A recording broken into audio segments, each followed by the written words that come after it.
PEI y PME, la convivencia como articulador fundamental. Ponencia presentada en el quinto Congreso Iberoamericano de Violencia Escolar, realizado en Santiago de Chile los días 12, 13 y 14 de junio del año 2013. A principios del año 2008 llegamos al convencimiento en la Seremi de Educación de Valparaíso de que era necesario diseñar e implementar un programa que asumiera los desafíos de la convivencia escolar de forma integral y profunda. Así surgió el Programa de Convivencia Escolar Democrática, o PCED, concebido a 3 años plazo. El programa se fundó en dos constataciones: que está comprobado que la convivencia tiene un importante impacto en los aprendizajes y no es posible implementar estrategias para mejorar dichos aprendizajes sin incorporar la convivencia como factor esencial para el logro de esas metas. 2. La creciente preocupación de la opinión pública en torno a la convivencia escolar, confundiéndola como violencia escolar. Comenzamos haciendo una extensa y profunda revisión de investigación y de estudios. A partir de ello surgieron nuestros aliados institucionales: la UNESCO, el Laboratorio Latinoamericano de Evaluación Educacional, YESE, de Oreal UNESCO, UNICEF, Fundación Paz Ciudadana, CIDPA, de la región de Valparaíso, entre otros. El PCED se fundó y desplegó en torno a la relectura de los 3 ejes definidos por UNESCO: participación expresada en el fortalecimiento y desarrollo de habilidades de liderazgo de los actores de la escuela, incorporación y desarrollo de una cultura de la diversidad, entendiéndola como las distintas necesidades de aprendizaje, no solo de la educación diferencial o especial, así como de aspectos identitarios y otros. Y tercero, la incorporación y desarrollo de una cultura de la paz, entendiendo por ello la instalación y fortalecimiento de habilidades de comunicación en relación al liderazgo y el liderazgo pedagógico. Aquí tenemos una muestra de la red de organizaciones internacionales y privadas, fundaciones fundamentalmente o ONGs, que trabajaron con nosotros y con las cuales nosotros trabajamos. Para cada una de ellas se indica la línea de trabajo o el ámbito en el cual se desarrolló una colaboración en el contexto de este programa a 3 años plazo. Como decíamos, los ejes sobre los cuales se instaló el programa son 3: la participación, que ya describimos; la cultura de la diversidad, también desarrollado; y la cultura de la paz, del cual hicimos las precisiones ya enunciadas. El programa estaba, como habíamos mencionado, diseñado a 3 años plazo: año 2008, 2009 y 2010. La primera etapa, el año 2008, asumió 3 líneas paralelas de desarrollo, las que, al contrario del abordaje tradicional cuando se va a desarrollar cualquier programa, son sucesivas. En este caso fueron realizadas de forma paralela. Se consideró la realización de jornadas por estamentos escolares con el abordaje de un conjunto de temas atravesados por el eje del liderazgo, el liderazgo pedagógico, aunque también el liderazgo en general. También se consideró un trabajo de relevamiento y fortalecimiento de redes, incluyendo un trabajo con servicios públicos para fortalecer o instalar colaboración en redes en las comunidades escolares, a partir de los objetivos y ámbitos de las distintas entidades y en pro de sus requerimientos. Junto con estas acciones se trabajó con los datos de autodiagnóstico derivados de los planes de mejoramiento educativo CEP y MEDIA. Aquí tenemos un eje en el cual se relevan las 3 grandes líneas derivadas del modelo de UNESCO, que ya hemos mencionado con anterioridad, y 4 módulos, podríamos decir, que se diseñaron para la primera etapa del programa del año 2008. El primer módulo tenía que ver con política y normativa, fundamentalmente dar a conocer lo que existía en ese ámbito respecto a la convivencia escolar, considerando los 3 ejes ya mencionados. Luego, resolución pacífica de conflictos como un ámbito que pudiera responder de forma concreta a esta preocupación que se iba instalando en la sociedad y en las escuelas. Los consejos escolares como un tema implícito, pero también explícito en el sentido de comenzar a trabajar una evaluación de su estado y también una propuesta para relevar su rol y funcionamiento. Y el tema de las redes, como ya lo mencionamos, en un sentido de programa, en el trabajo con los servicios públicos y organismos internacionales, pero también como estrategia y perspectiva de trabajo para la propia escuela, en términos de la necesaria colaboración de ella con otras instituciones en el abordaje de los diversos aspectos de la convivencia escolar.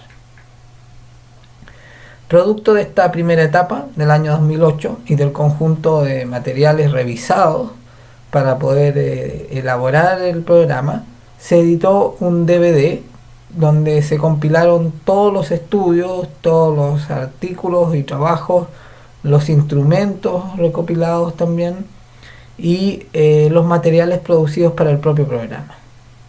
Este DVD fue entregado a todos los establecimientos que participaron de él y a las instituciones integrantes de la Mesa Intersectorial de Educación, donde se instaló el trabajo del programa de convivencia junto a otras líneas de trabajo también, pero se puso un foco especial en este tema y programa. Este era el diagrama de la Mesa Intersectorial de Educación, los servicios con los cuales se trabajó y las líneas de trabajo que se estableció con cada uno de ellos.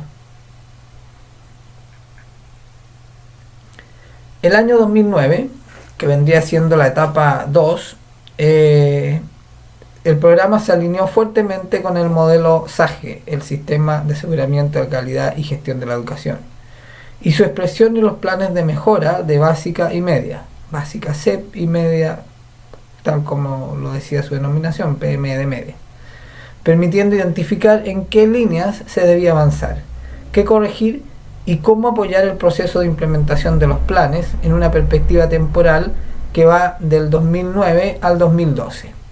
Al colocar este como alineamiento del programa de convivencia, o sea, los planes de mejora, especialmente de básica, surge este nuevo horizonte, ya no hacia el 2010, sino que hacia el 2012, en términos del desarrollo de esos planes, más allá del diseño original del programa al año 2010. Se diseñaron o aprobaron instrumentos específicos, validados por comités de expertos y probados en aplicaciones piloto. Cabe destacar dos: la matriz de indicadores de convivencia de UNESCO, piloto con UNESCO y Universidad de Playa Ancha, y la matriz de certificación de consejos escolares, que fue trabajada con UNICEF y la ONG Asesorías para el Desarrollo. Al finalizar esta etapa ya existían fuertes constataciones de los aciertos y debilidades de 2 años de implementación de la iniciativa. El estado del programa fue resumido por Asesorías para el Desarrollo en el estudio de consejos escolares que realizó el año 2009 a nivel nacional, en el cual nos correspondió una participación principalmente activa, incluso encargándosenos comentar el estudio como única región invitada cuando este fue entregado al Ministerio de Educación por parte de Asesorías para el Desarrollo y UNICEF. En ese estudio literalmente se consignó el siguiente comentario, que sería el resumen de una evaluación externa del programa de convivencia escolar. Literalmente dice: en el caso de la región de Valparaíso, con fondos provenientes de la Unidad de Transversalidad del Ministerio de Educación, el año 2008 se puso en marcha desde la Coordinación Regional de Extraescolar un programa de convivencia escolar democrática, que interviene a través de los distintos actores educativos, apoderados, profesores, estudiantes, directivos. Faltó consignar aquí los asistentes de la educación. Por tanto, opera bajo el supuesto de que el consejo escolar es el espacio natural que reúne a estos actores en cada comunidad educativa. De este modo, convoca a los consejos escolares a jornadas temáticas de convivencia escolar e incluso desarrolla una incipiente iniciativa de certificación de estos organismos.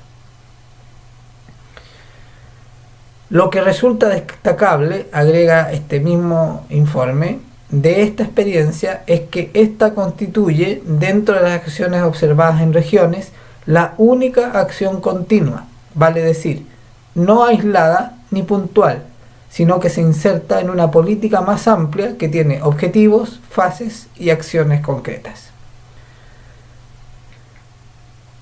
Del año 2009, de la etapa del año 2009, vamos a volver atrás, lo que está descrito aquí, debiéramos hacer una precisión respecto al trabajo con los consejos escolares. La estrategia del primer año, de la etapa 1, año 2008, fue trabajar con los actores representados en el consejo escolar, pero no convocando explícitamente al consejo escolar. Se desarrolló jornadas y trabajo por cada estamento, fueron trabajos paralelos con cada estamento. Directivos, profesores, apoderados y alumnos y asistentes de la educación, esencialmente. Porque nos pareció que un primer abordaje debía ser así. En la segunda etapa, año 2009, se trabajó con los consejos escolares, convocándolos como tales, al ya haber un año de participación. Y además de la evaluación del primer año, se hizo una distinción en dos categorías de establecimientos que participaron en esta segunda etapa. La primera categoría correspondía a los que participaron de forma completa y continua, completa en términos de la diversidad de actores y continua en términos de las distintas actividades, acciones o instancias a las que se les convocó, y por lo tanto eran los que estaban más consolidados en esa primera etapa. A ellos se les hizo pasar efectivamente a una segunda etapa de programa. En cambio, se distinguió un segundo grupo que, si bien participó, no fue completa, no vinieron todos los actores, ni fue suficientemente continua, por lo cual se consideró que debía reforzarse de algún modo esa participación inicial para que estuvieran en un nivel apropiado. Y así entonces se delineó dos grupos de trabajo con programas de trabajo similares, pero con ciertas actividades distintas, acorde a cada una de estas dos categorías. Y también se comenzó a evaluar la posibilidad de incorporar, de producir un crecimiento, de ampliar la cobertura en la tercera etapa, que correspondería al año 2010. Llegamos así a la tercera etapa, la del año 2010. Ya van a entender por qué aparece este personaje con un signo de interrogación en esa etapa. Con este elemento abordamos la etapa número 3 hasta el punto en que el programa fue truncado. Por eso el signo de interrogación, ¿no? Como dice allí arriba el texto, con este elemento abordamos la etapa 3 hasta el punto que el programa fue truncado. Desde allí, y mediando un paréntesis temporal relativo, se retoma de forma individual a contar del año 2011. ¿Fundado en qué? En la convicción de una constatación concluyente. ¿A qué nos referimos con una constatación concluyente? De que es suficiente la evidencia que tenemos para afirmar de forma bastante taxativa lo que vamos a decir a continuación, y es que la convivencia escolar persiste en ser abordada en forma reduccionista y simplificada, lo cual se expresa en los diagnósticos y planes de los planes de mejoramiento educativo CEP, con focos puntuales y recurrentes. ¿Qué significa esto? Que no son focos que abarcan la diversidad de aspectos de la convivencia, pero además vuelven a ser abordados anualmente, como demostrando implícitamente de que no se ha avanzado suficientemente en ello. Casi siempre de forma desarticulada, además, e incompleta entre sí y otras áreas del modelo. En resumen, el área de convivencia dentro de los planes de mejoramiento educativo viene a ser una posibilidad de articulación del modelo con fundamentos y aspectos concretos relevantes que ya han sido identificados en el curso del programa del 2008 al 2010, pero no han sido aprovechadas de ese modo en la formulación concreta de los planes de mejoramiento. Y también debemos considerar las proyecciones de este modelo en el periodo 2010-2013. En resumen, lo que se constató fue eso, que la convivencia escolar persiste en ser abordada de forma reduccionista y simplificada.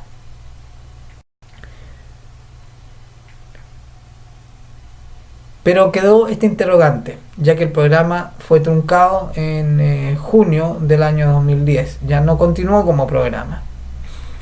A partir de esto, abordamos el año 2011, planteándonos cómo darle alguna continuidad, ya que la necesidad estaba allí, pero el programa no existía.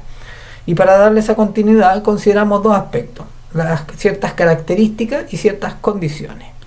¿Cuáles son estas características? Lo más significativo de esta etapa informal, ya que no es un programa propiamente tal, a partir del año de la segunda mitad del 2010, pero principalmente el 2011, lo más significativo de esta etapa ha sido entrar en un nivel más directo y focalizado de trabajo con las escuelas.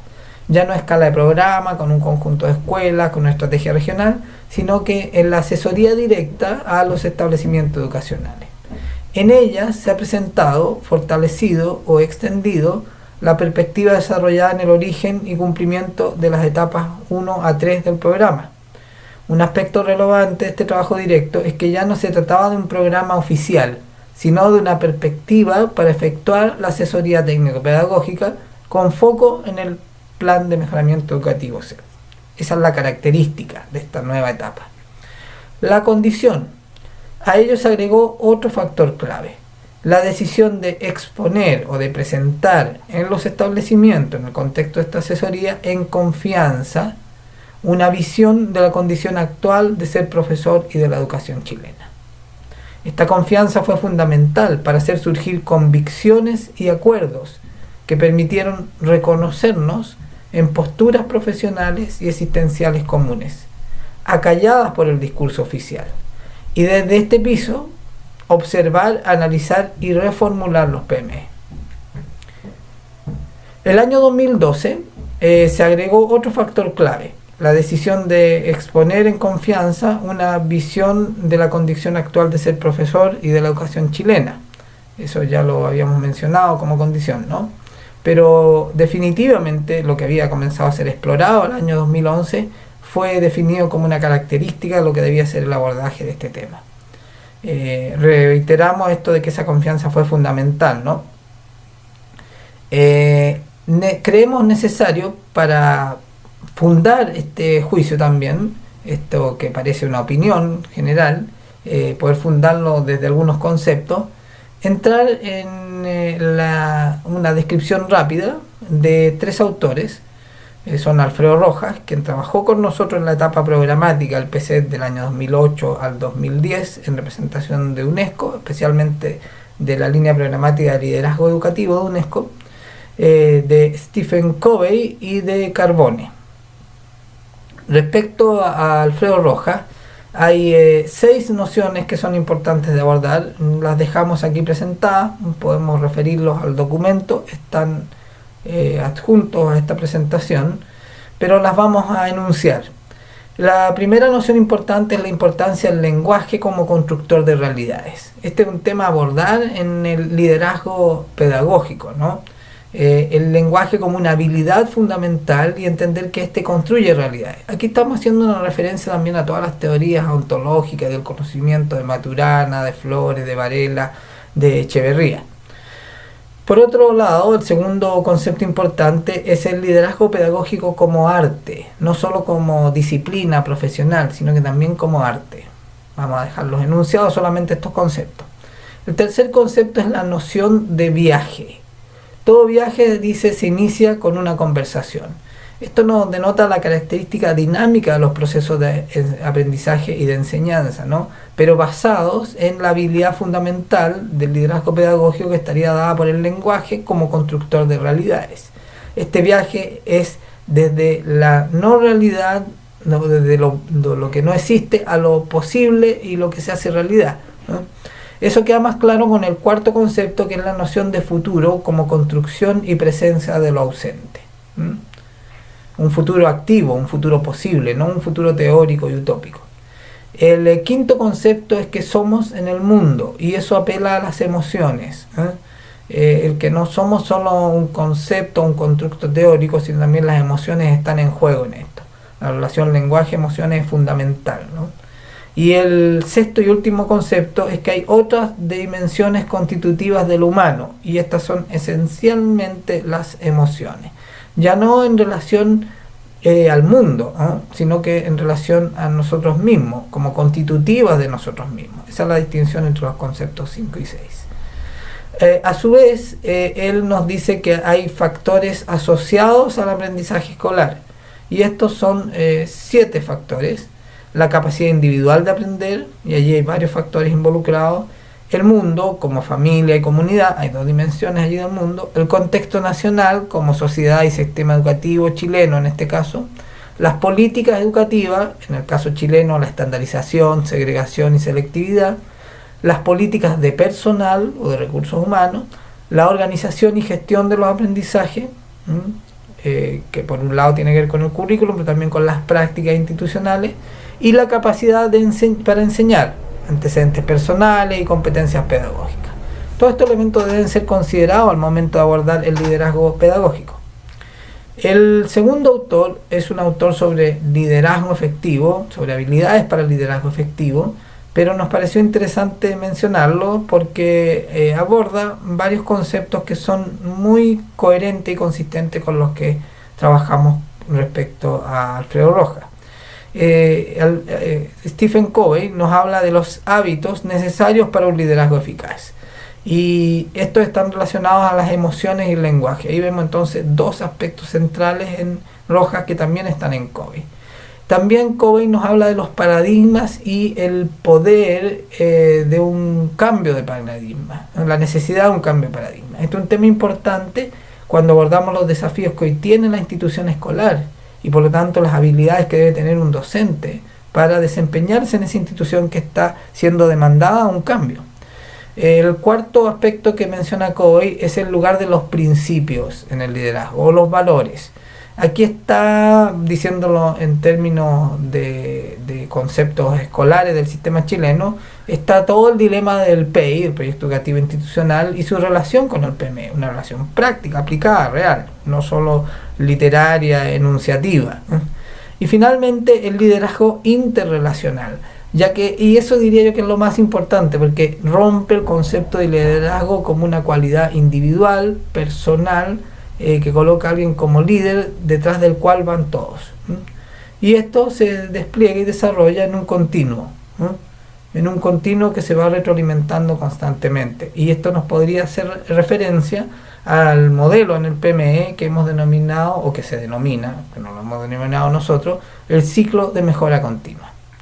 Finalmente, Carbone lo dejamos allí pendiente. Él se refiere a algunos aspectos específicos del liderazgo directivo esencialmente, pero ustedes pueden revisarlo en el documento que está junto a esta presentación. A partir de esto entonces nos queremos plantear la relación.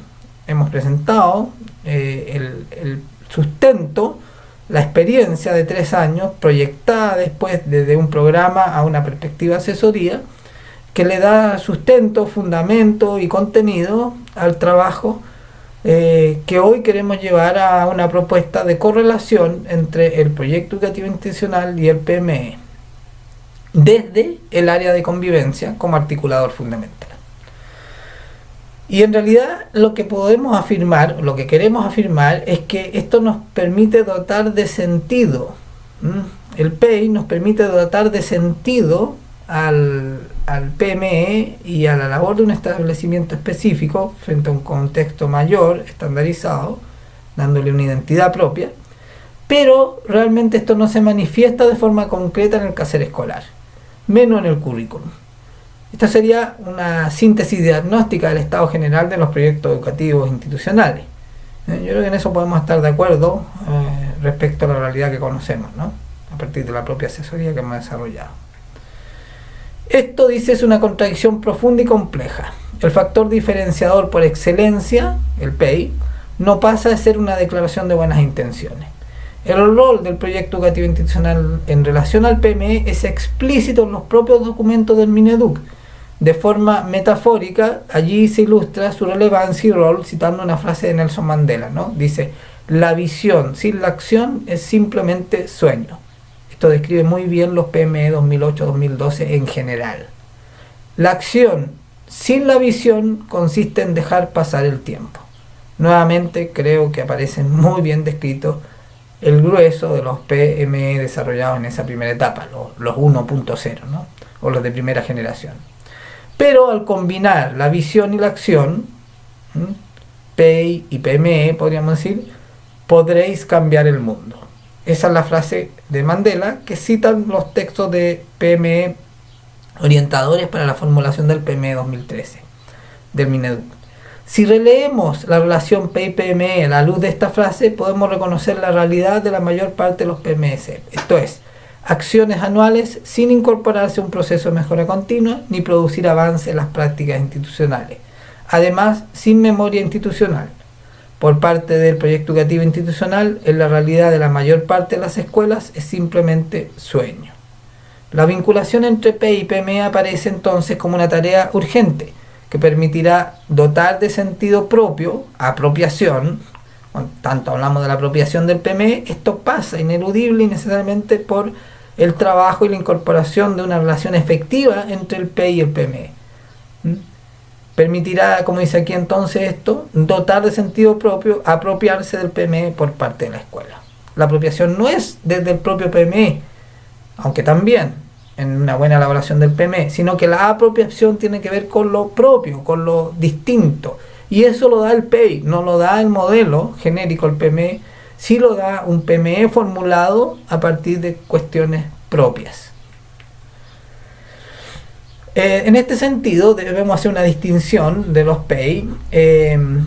Ya hemos dicho una característica, que es el PEI en general es una tarea pendiente. Claro, está formulado en todas partes, pero al no rematerializarse aparece este concepto de una tarea pendiente, ¿no? Pero por otro lado también decíamos de que el proyecto educativo institucional nos permite generar la realidad, no solo la noción de la diversidad en la unidad. La unidad la da el sistema educativo nacional y las características genéricas que éste provee para todos, para garantizar un estándar o una equidad y una igualdad de oportunidades para todos los que entran al sistema educativo. Pero también da la posibilidad de diversidad a través del PEI.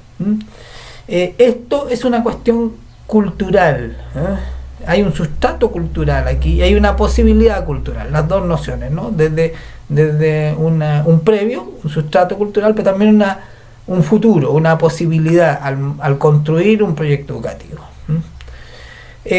Y respecto al propio PEI, podemos distinguirlo en dos grandes categorías. Los específicos, entendiendo que el PEI es la posibilidad de diferenciar dentro de la unidad. Esa diferenciación puede ser de dos tipos. Uno, los proyectos educativos institucionales específicos, que su diferenciación o la diversidad está dada por su especificidad. Por ejemplo, un proyecto educativo que escoge como identidad propia lo deportivo, o lo científico, o lo artístico. Esa sería la diversidad específica. Pero también está la diversidad intensiva. Y ahí el ejemplo, el único que se me ocurre, el más claro para esta categoría, son los proyectos educativos confesionales. Y claro, es distinto decir específico, porque toma un aspecto de las diversas posibilidades de desarrollo del ser humano, como lo deportivo, lo artístico, lo ecológico, otras dimensiones, y esa la toma como su identidad propia. Pero el proyecto educativo intensivo es omniabarcador, abarca la noción completa de la persona humana, porque se refiere en este caso a una idea de fe, que además es última. Incluso el fin último de este proyecto educativo no se acaba con el fin de la vida, sino que va más allá. En ese sentido es un proyecto educativo intensivo, es muy amplio en su horizonte, y debemos distinguir ambos. Algunas características que debemos considerar para este trabajo, para poder que debiéramos abordar efectivamente para poder lograr una correlación entre PEI y PME, es distinguir las dos modalidades de trabajo que tiene la asesoría. No es lo mismo trabajar una asesoría directa que un trabajo en red. Abordar la correlación proyecto educativo y PEI y PME con una asesoría directa es mucho más fácil que en el trabajo en red. Por lo tanto, si se va a trabajar en red, estas debieran tender a ser homogéneas respecto al tipo de proyectos educativos, porque si no va a ser muy difícil, con la cantidad de visitas que tiene diseñada la asesoría, 6 visitas anuales, realmente acompañar al establecimiento o a los establecimientos, en el caso de la red, a un trabajo efectivo de su articulación PEI-PME. Esto nos plantea una dificultad especial con el trabajo en red, y una condición que debiéramos evaluar su factibilidad, que es esta de diseñar las redes con algún grado de homogeneidad respecto a su proyecto educativo institucional. El segundo aspecto a considerar es la ineludible necesidad de incorporar y desarrollar capacidades de comunicación. Expresémoslo más específicamente en la correlación habilidades del lenguaje conversacionales que incorporen las emociones. Esto se funda en los tres autores que mencioné con anterioridad: Rojas, Covey y Carbone. No voy a desarrollarlo más, y además los otros autores que mencioné en ese punto de esta exposición. Ese es el fundamento para este objetivo o esta consideración respecto a la asesoría que permita una articulación entre PEI y PME. El tercer aspecto es la necesidad de desarrollar capacidades que permitan sistematizar este trabajo, también como muchos otros propios del PME, a través de narrativas escolares.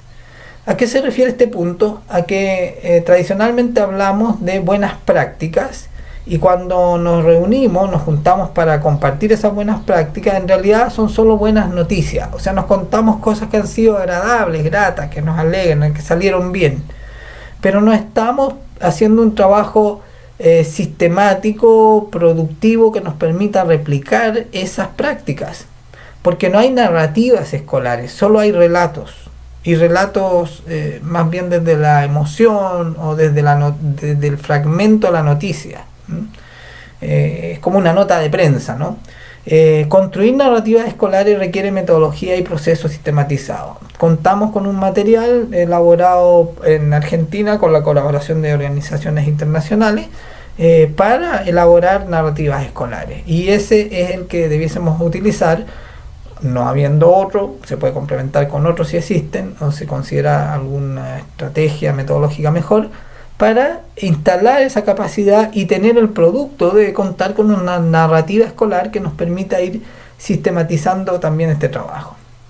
El cuarto elemento importante es reforzar en realidad la noción, no solo incorporar la habilidad como era el punto B, sino que instalar la noción de liderazgo pedagógico.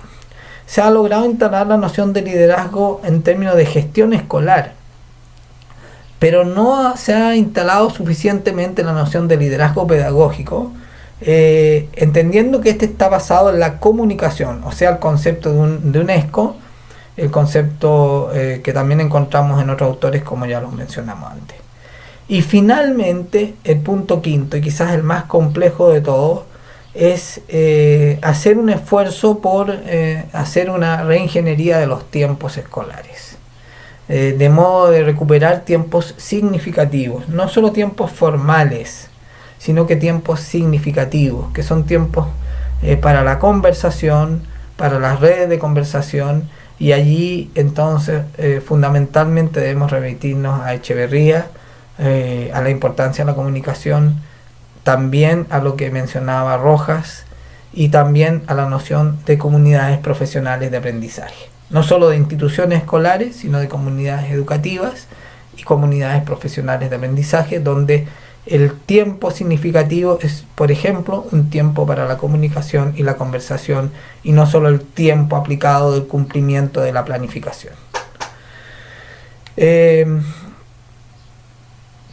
Podríamos decir de que las nociones que debiesen estar consideradas allí en esta correlación entre PEI y PME debieran ser la de la instalación de un liderazgo pedagógico relacional interdependiente, lo cual nos llevaría a construir efectivamente una comunidad de aprendizaje, distinguir las nociones y hacer realidad el liderazgo en y de la comunidad escolar, no solo un liderazgo que es el gran pero al texto de Carbone, por eso lo pasé rápidamente, pero es útil como sistematización, que se concentra en los liderazgos tradicionales, más bien los formales de los cargos, y en realidad aquí estamos hablando de un liderazgo distribuido más en el sentido Covey, el liderazgo en y de la comunidad escolar.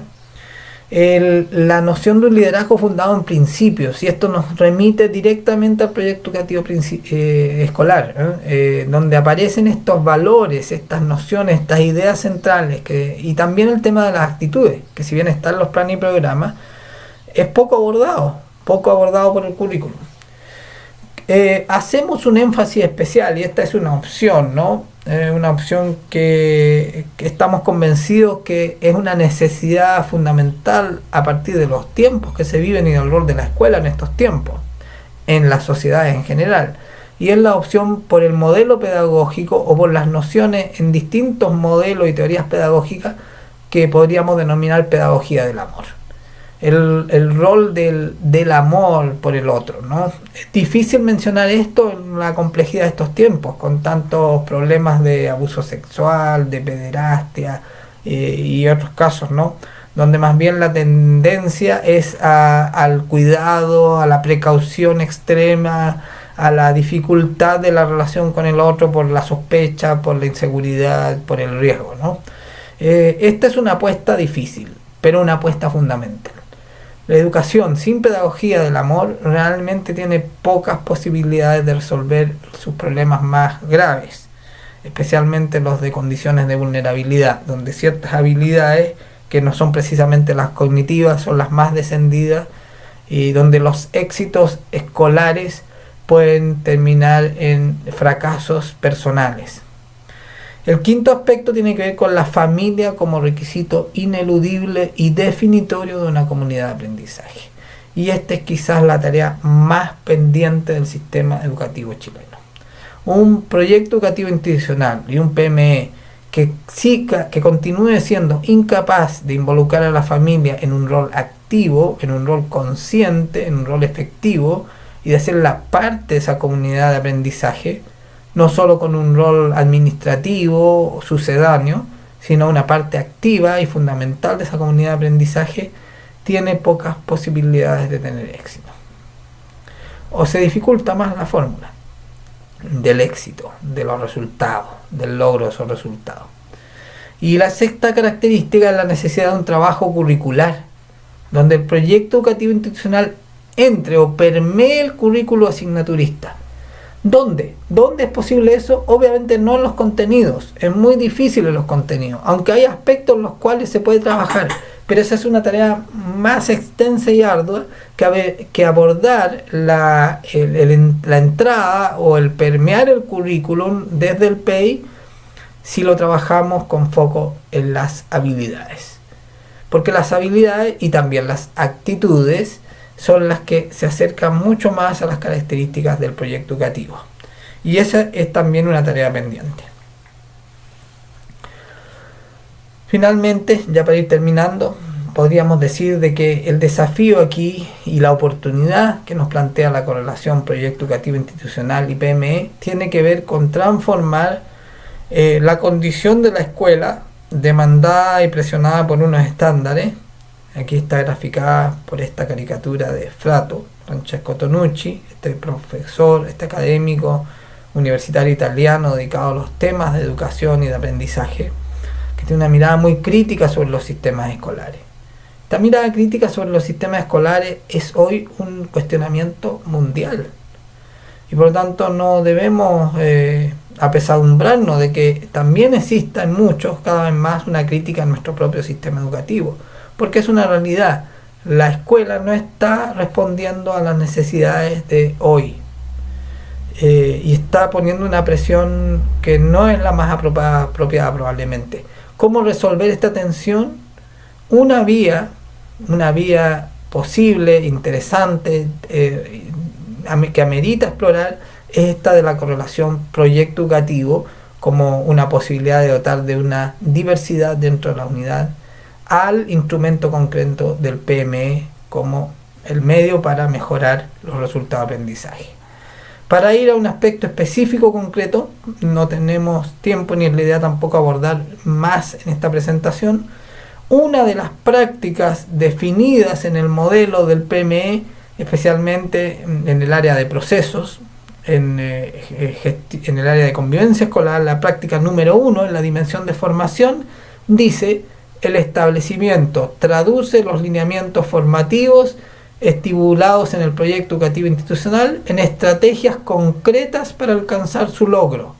Esto es, prácticas pedagógicas transversales, programas de orientación, actividades de encuentro, talleres extraprogramáticos, programas de formación docente, alianza familia-escuela, entre otros. Como podemos ver, aquí se enuncia explícitamente la correlación proyecto educativo y PME, pero creemos que los ejemplos que se mencionan son colaterales y no impactan la genética de la escuela, que es lo curricular, y no impactan también la otra genética de la escuela, que son los sentidos de los roles de sus actores, especialmente el sentido del liderazgo pedagógico y de la función pedagógica.